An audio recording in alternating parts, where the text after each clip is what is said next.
Hello and welcome back to Storytime with Ranger Nathan. I'm, of course, Ranger Nathan, and I'm a park ranger at Rosie the Riveter World War II Homefront National Historical Park.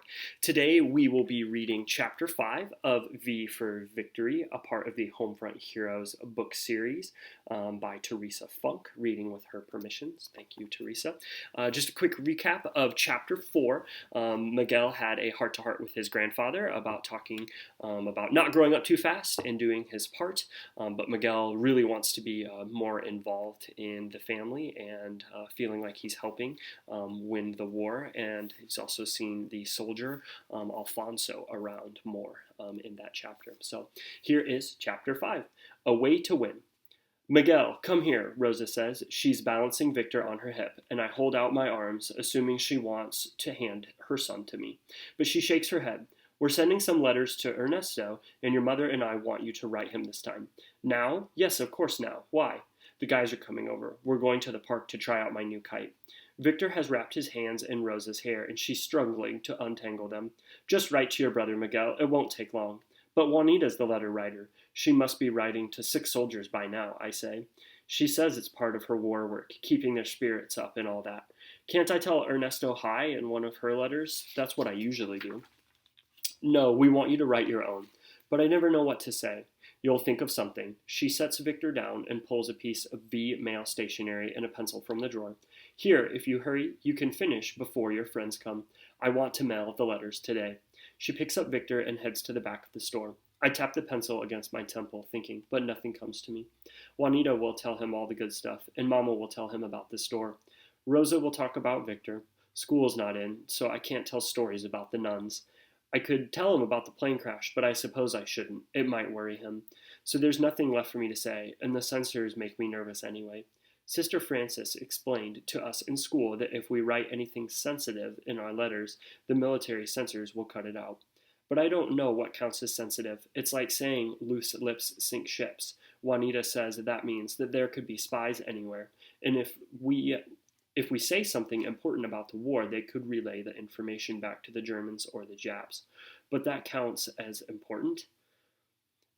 I glance up at the door, hoping Alejandro and Gary have shown up to rescue me, but they're late, as usual. So I put pencil to paper finally, and this is what I write. August 1943. Dear Ernesto, I hope you are feeling well and doing lots of flying. Everyone here is sure worried about you, but I'm not. I know how tough you are. Remember when you stepped on that rusty nail? I was a little kid, but I remember you didn't even cry.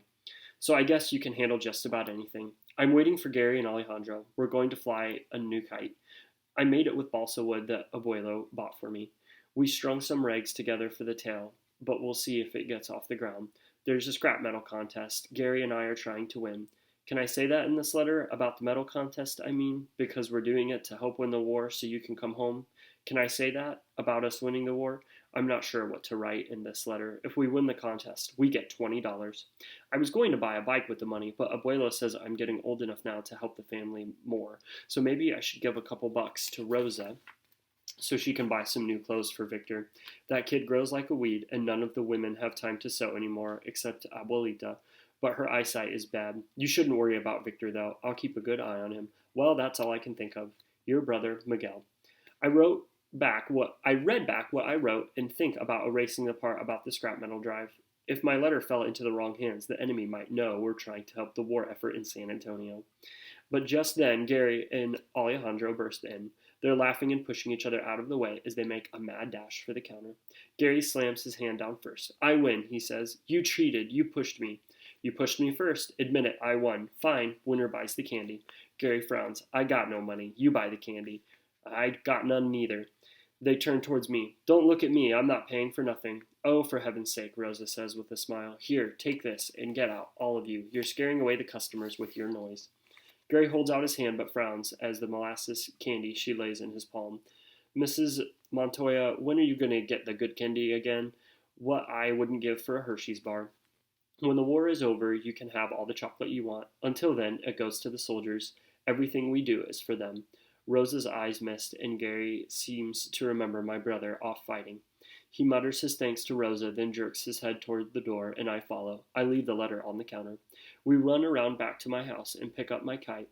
Abuelita asks where we're going, and I tell her we'll be back soon. We leave before she can suggest we take Victor with us. We race around the front of the store, nearly knocking into a group of older boys. Two of them are the boys who are on the bus. One of them reaches out and shoves me. Watch it, cue ball, he says. He's Tug, one of the Wagner boys. Sorry, I mumble as I try to step around him. What's the hurry? Tug says, pushing me back again. Yeah, and where's the red wagon? One of the other boys asks. They must have seen us scouting for scrap the other day. Leave me alone, I say, but they're blocking me. Alejandro and Gary got past them from the start. They're waiting a little ways down the street for me, looking worried. What's the matter? Tug says. Scared? Nah, I've just got things to do. I step to the left this time. He steps with me. You ain't gonna win, you know. Win what? The scrap contest. I got it all sewn up. My uncle's furnace broke down. He's getting a new one, and I get to haul the old one in for scrap. You ever seen a furnace cue ball? It's huge. I look away so he won't see my reaction. I've always been a sore loser, and I'd especially hate to lose to a wise guy like this. But I'm not about to let him know it. Who cares about the crummy scrap drive? I say, looking him straight in the eye. That's kid stuff. Besides, I think I see your father. He turns his head, and when he does, I duck around quick as a fox. I catch up to Gary and Alejandro, and we run like the Dickens, looking over our shoulder. But Tug and his friends haven't followed. We make it to the park and double over out of breath. Well, there goes your bike, Alejandro says. $20 wouldn't have been enough for a kid's bike anyway, Gary says. I don't even know if I want a bike anymore, but I'm sure as shooting not giving up now. But he's got a furnace, Gary says. We can't beat that. Sure we can. How? Gary crosses his arms, waiting for me to answer, and that makes me sore. I don't know. Why do you think I have thought of everything? Alejandro shrugs, and we all stand around for a minute staring at our shoes. Come on, Gary says finally. Let's fly this dumb thing. He reaches for the kite, and I hand it to him. Gary runs with the kite, and Alejandro trots along beside him. I hold the string. When he's far enough out, Gary tosses the kite in the air, where it sits for a minute on the breeze, looking beautiful. Alejandro pumps his arms up and down like he's pushing the kite higher. I pull on the string, trying to make it rise, which it does, but then it turns and nosedives right into the ground. We all race to it, but the guys let me pick it up. It's my kite, after all. I'm lucky. There's only a slight tear in the tissue paper. I can patch that later, but the wood has held. The tail's too long, Alejandro says. No, there's not enough wind, Gary says. Maybe the regs are too heavy. We should cut one off, I suggest. But Gary and Alejandro want to try again. They think maybe I didn't give enough tug to the string. I don't want to. Every time the kite crashes, we run the risk of the balsa wood splitting, but they insist on trying again. I give up trying to talk them out of it, but I'm not going to watch as they wreck my kite, so I cram my hands into my pockets and turn my back on them. I'm still fuming about Tug Wagner. Now it's not just about the $20, it's about beating him too, because a kid like that is going to do anything good with the money. He'll probably buy a BB gun and terrorize us all. I gotta figure out a way to beat a furnace, but how? I catch sight of a man cutting across the edge of the park. It's Alfonso. He's carrying a paper sack, and he's all hunched over, like he doesn't feel good or something. I shade my eyes with my hands to cut the glare of the sun so I can see where he's going. He turns down a side street near the park. I'll be right back, I shout, and I follow Alfonso. At the end of the street, I see him stop outside a small house with waist-high hedges on either side of the yard and a rusting piece of wrought iron fence across the front. He struggles to hold onto the sack and open the latch on the gate with his one hand. I haven't thought about how hard it must be to get by with only one arm until that moment. When he's through, the gate swings shut behind him with a loud creak. He starts up the walkway, but doesn't go into the house. He gets in an old Ford coupe parked under a carport, but he doesn't start the car. He just sits there. Gary and Alejandro come up behind me. What are you doing? I know that man, I say, pointing at Alfonso's car. So take a look at this house. See anything useful there? What? The fence, dummy. A wrought iron fence. Think how much scrap that would bring in. We could get that fence. We might win. Well, you can't just ask him. Why not? It's not even in good shape. Gary looks at Alejandro for support, but Alejandro only shrugs. When Gary squints towards the car again, I don't know, Miguel. What's he doing? Why is he just sitting there? Something feels strange. Gary's right, but I don't want to admit it. I don't want him to think I'm scared or nothing. I'm going to ask him. Go ahead, Gary says. I'm staying here. Me too, Alejandro agrees. Fine, I'll do it myself. I'm amazed how sure my voice sounds, because my feet don't feel sure at all. I have to coax them down the street. I open the gate and approach the car. I hesitate as it gets closer, though. He's sitting so still I can't tell what he's doing. I glance back at the street. Just as I thought, the guys have followed me, but they've stopped at the gate. Gary shakes his head, but that makes me want to do it just to show him. I've had enough of being pushed around for one day. I step up and tap the passenger door. The windows are down, so Alfonso should have heard me coming, but he's staring straight ahead. I tap again. Alfonso, it's Miguel, Juanita's brother. Still no movement. From the store, Jay Montoya's? I know which store, he says in a low growl. What do you want? Now that it's time to say it, I realize what a crazy idea it is to think Alfonso will give me his fence. What you doing? I say instead. I'm thinking about going for a drive, he answers with a sharp laugh. But that's all I can do. Think about it. Can't really drive with one arm now, can I? What do you want, kid? I glance back at Gary and Alejandro. I have the wild idea that if I cheer Alfonso up, maybe then I can ask him for the fence. How about I help you, I say. You steer and I'll shift. You can steer with one arm, right? My father does it all the time.